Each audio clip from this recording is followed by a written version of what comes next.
Okay, so since I'm making my sub rolls in another video, I figured I'd turn on the camera and show you guys how I make my infamous Heather's Schweaty balls.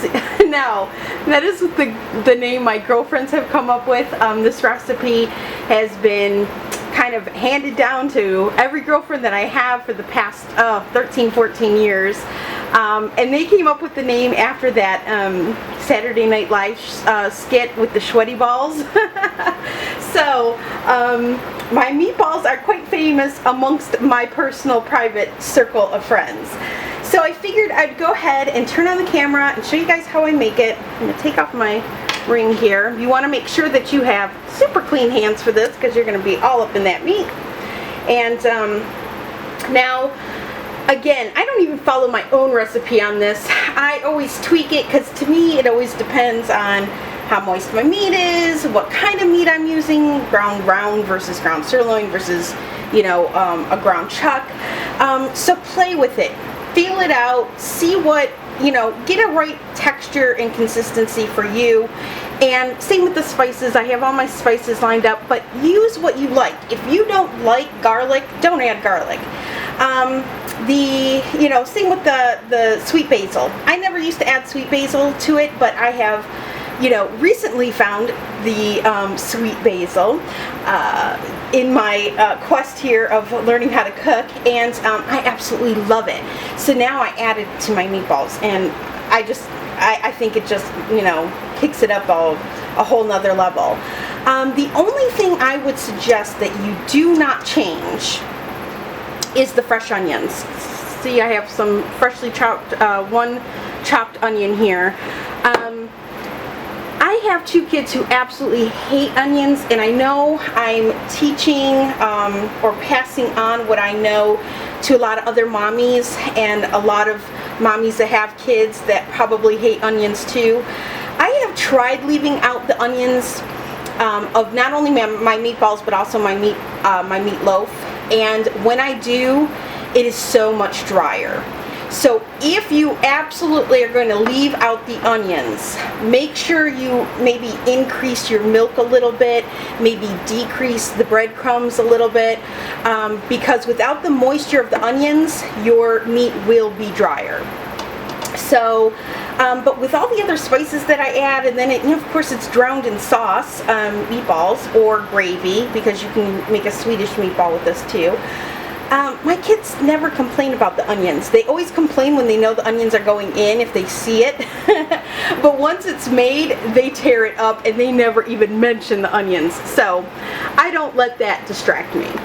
So, alright, so we're going to start here now. This is a double recipe again. I don't know if I added my meatballs to my website or not. But I will leave like a single recipe, and then you guys do with it as you will. But again, I feed for a lot of kids, so I double or triple sometimes everything that I do. So this is 2 pounds of ground round from my butcher. It was frozen. I let it sit out, but you'll see that inside it's nice and pink. And so, yeah, let's get started. Let me go rewash my hands so I don't contaminate anything. Alright, so let's get going. Alright, so the first thing I'm going to add is my onion. Now, when you do a single batch, it's going to be 1 small onion. This happened to be 1 pretty good size onion, just because I'm doubling it. So go ahead and add that. To this, I'm adding a 1/2 cup of milk. Let me go ahead and pour that on there. I'm also going to crack in 2 eggs. And if you're not good at cracking eggs, crack them over a dish first so you don't get any shell in it. Then I'm going to go ahead and add, grab my measuring cups here.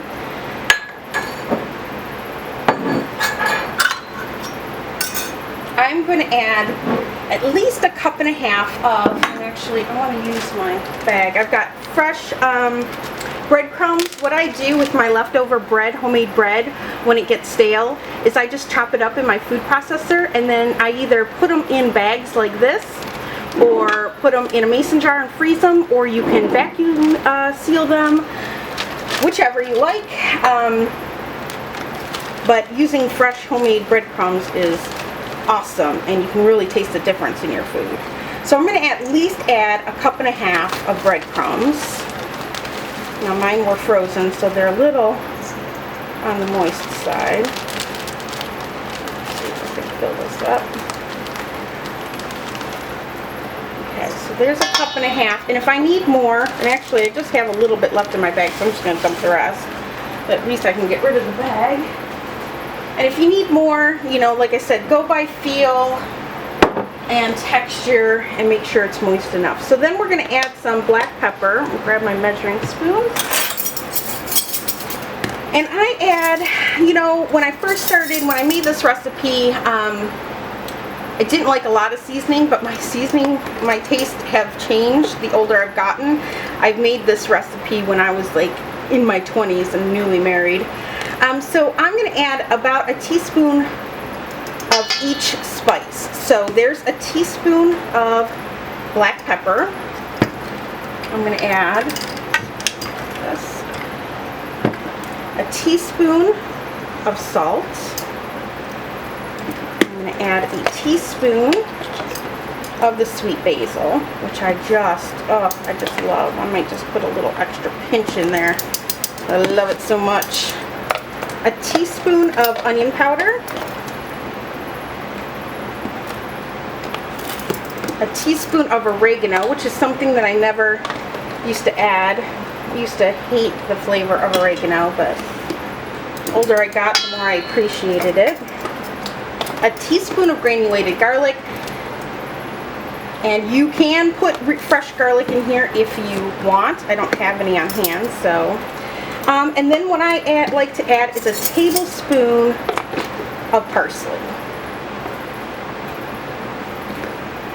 And that's what really gives it like the pretty color, if you will. So now what I'm going to do now, I know you can add this to, let me see if I can zoom in a little bit and bring you down a little bit. You can go ahead and add this to your mixer.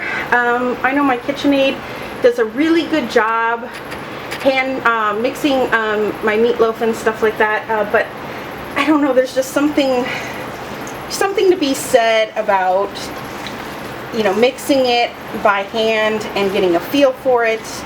And to me, you know, you got to shape the balls anyway, so it's not like, you know, you're saving your hands from getting dirty. Just make sure your hands are super clean for this. And I just keep folding it into itself as I mix those ingredients.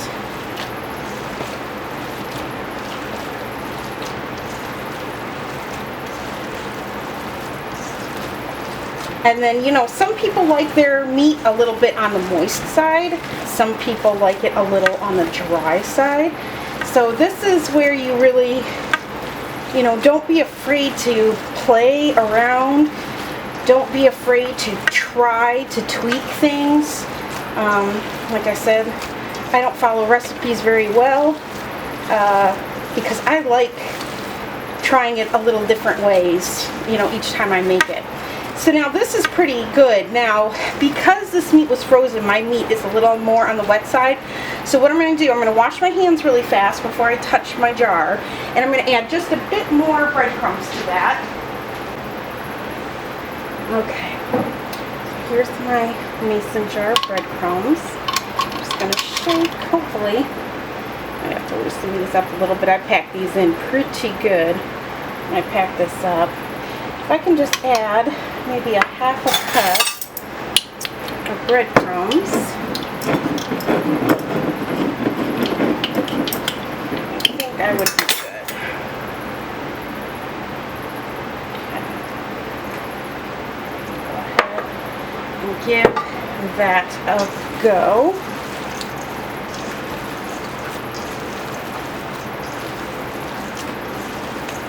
Oh, it smells so good.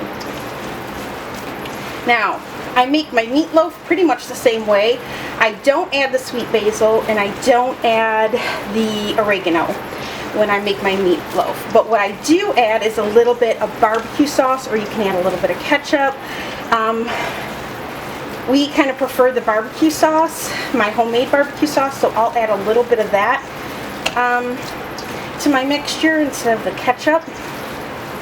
But it's basically the same exact recipe. So it's really easy. This is like newbie easy stuff. Alright, so there we have it. So I think that's nice. To me, it feels nice. It's moist enough to where when it cooks, it's not going to be dry. And yet I can roll it, you can see this, into a ball and make a nice meatball. So yeah, we're good with that. So what I'm going to do is I'm going to wash my hands.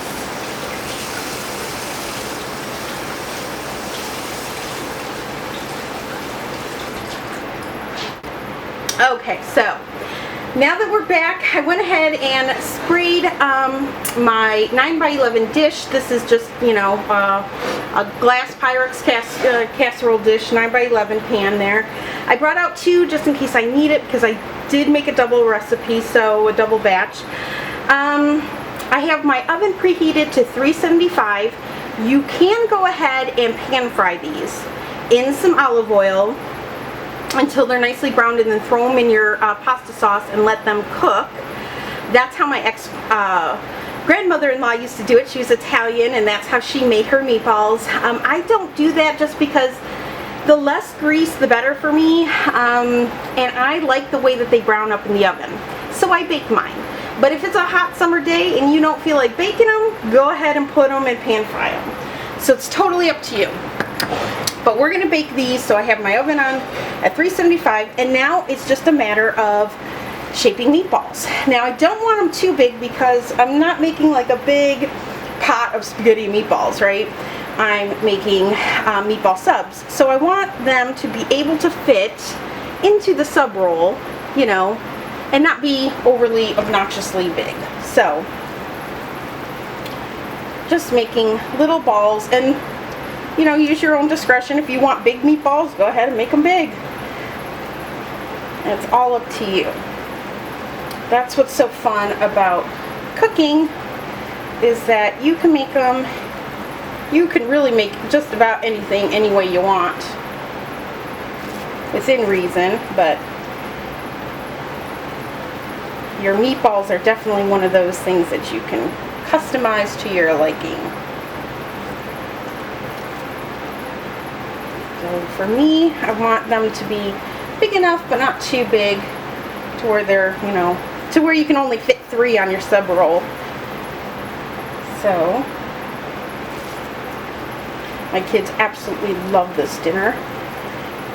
They will be very happy when they realize that we are having meatball subs. Now, I do have some mozzarella cheese that we're going to melt on top of the subs once they're cooked, or once they're, you know, dressed up. You add the meatballs and the sauce, and then melt some mozzarella on top. Yummy. And I know this part is boring, so I will probably cut you guys off now until I have all of my meatballs made, and then come back and show you what they look like in the pan. Okay guys, so there are my meatballs all set in their pans, as you can see. And so I'm going to go ahead and bake these at 375 degrees for about, you have to kind of watch it because everybody's oven is a little different. For me, it's about 40 minutes, 45 minutes. I like them nice and brown, but what you're going to look for is not only for them to be a nice golden brown, but also look for little bubbles. You'll see like little, almost like little air bubbles coming out of them, and that will tell you that they're cooked inside. Now you don't have to overcook these, and definitely don't burn them because they are going to go in a pot of sauce. So, and then they'll cook a little bit as they simmer in that sauce. So that's it with this. I'm going to put these in the oven, and I will come back and show you what they look like when they're all done. And maybe I'll come back and show you guys how I do my pasta sauce. Alright guys, be back. Alright guys, here's my meatballs. And they look beautiful. I don't know if you can see all the bubbles? That's how you know they're cooked. At least that's what my mom always told me. So there's our 2 pans. Our bread is still on the rise. I think it's got like 15 minutes left. And then I'll be back to show you that. Over here I am making sweet tea in that pot there. People ask me all the time how I make my sweet tea. Here in Michigan we don't get a lot of warm sun a lot of the times. So when I can't make sun tea outside, I make it inside. And what I do is I just bring a pot of water to a boil, and then I drop in 10 tea bags. I'm using Lipton, but whatever tea is your favorite. And then I just let it kind of steep. And then I will pull those out. I will add, now this is a gallon. It makes a little more than a gallon. I'll add 1.5 cups of sugar to it.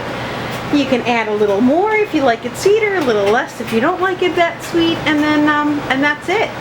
So I'll let that cool down, and then I'll put it in a container once it's cool and brought to room temperature, and pour it over ice, and then you have sweet tea. It's very, very, very simple.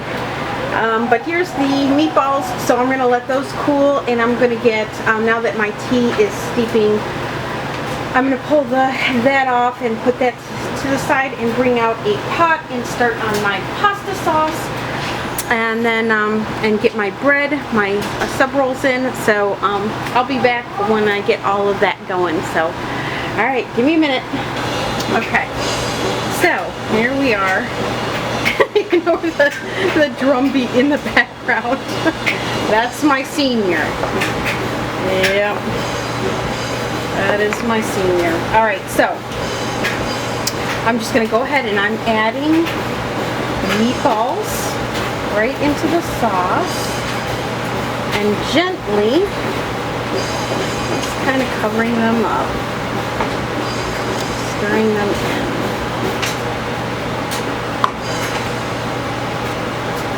Now my sauce was very good.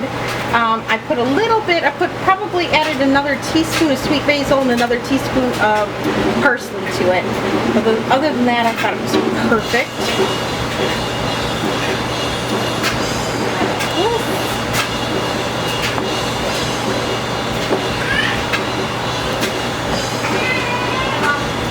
Hello. Huh? Oh, okay. Adding more meatballs. Just be gentle when you stir them in.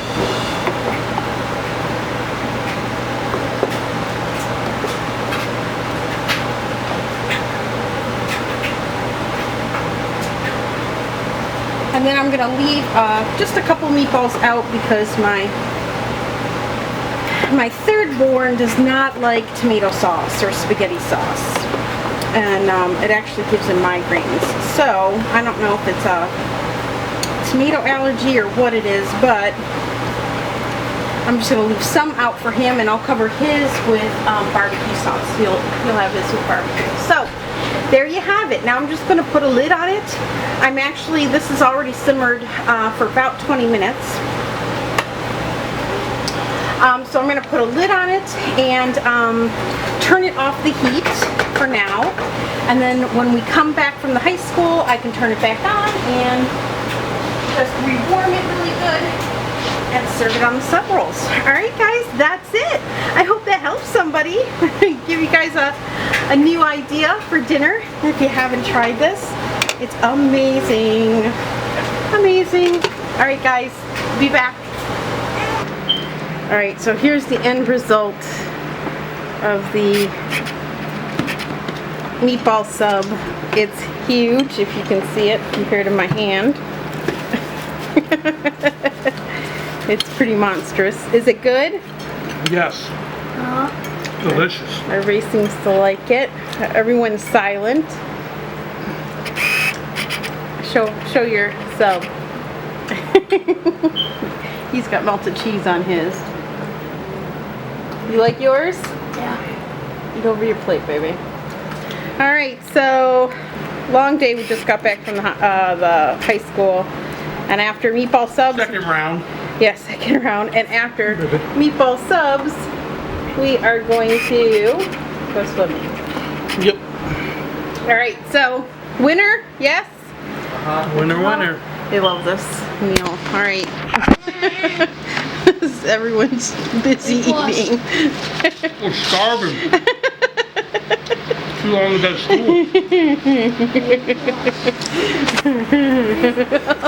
You like your meatballs?